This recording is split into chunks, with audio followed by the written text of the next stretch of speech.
I'm going to look at one of Britain's radio scores. And Britain wrote a surprisingly large number of radio scores over a period of around 10 years, nearly 30 of them. And they are big pieces scored for big orchestra, unlike his scoring for theatre and film, which were for much smaller ensembles.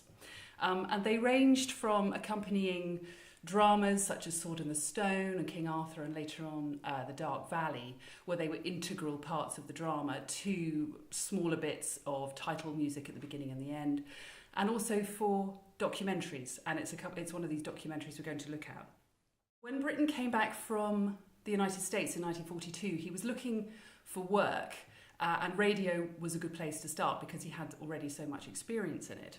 And the BBC had originally had a policy of not employing musicians who were registered as conscientious objectors, but they had relaxed that policy by the time Britten came back. He was in the process of registering himself.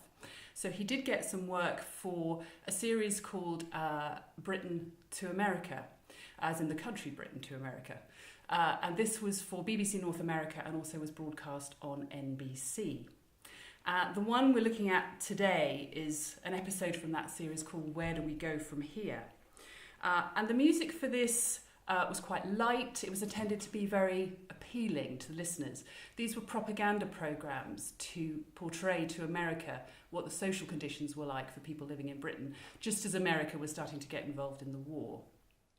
There's a piece of vocal writing in the middle of this episode, which is an example of Britain's blues writing that didn't really survive much beyond this period.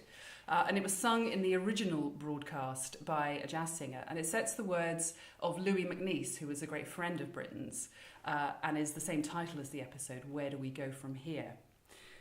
Now, there isn't much vocal writing by Britten that you could imagine being sung by Shirley Bassey, but this is one of them. Where do